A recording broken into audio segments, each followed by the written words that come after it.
They're the royal family, aren't they, basically? Yeah. What about John Jones versus Gustafsson? Have you got any thoughts on that? That's a big fight coming up. That's a huge fight. I'm very excited about that. Very excited about that. Because how is John Jones going to come back? That's a thing. It's drug testing.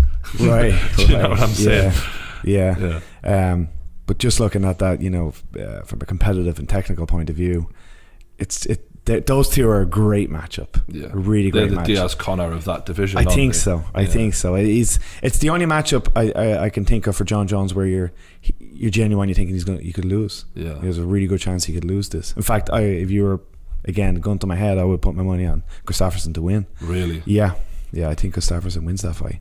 But the thing is, with John, who knows what was going on behind closed doors. I know he tested positive for something at the end of the day, but when he didn't test positive since USADA came in, it was the OSP fight, and he wasn't his best showing.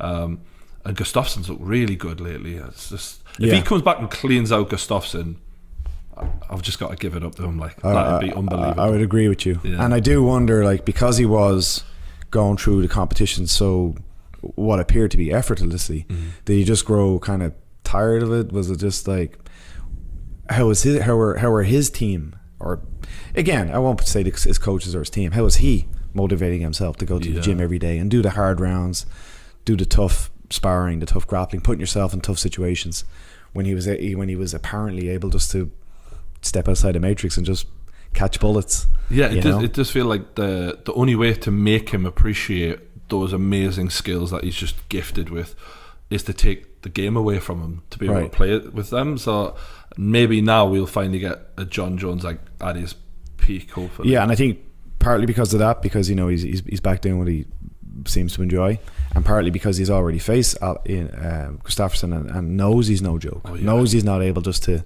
run through him. He's facing someone who can beat him. So is that getting him up in the morning? Is he fired up?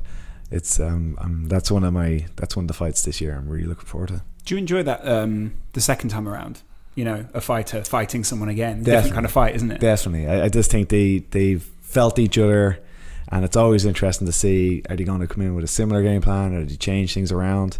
And it just makes for a better contest. Sometimes sounds kind of silly, but say wrestlers, when I competed a bit in wrestling and jiu-jitsu and stuff, and when I was, wrestlers would say they didn't care. They would actually warm up with someone they knew they were going to compete with, because they're like, there's no secret moves, but it sometimes would make the match a little bit better, because you kind of, there's that awkwardness is gone. There's a bit of a flow. One's almost gone. Right. Yeah. There's a bit of a fluidity to it. I used to actually think, I wonder what it'd be like if the two guys could warm up backstage and then go out.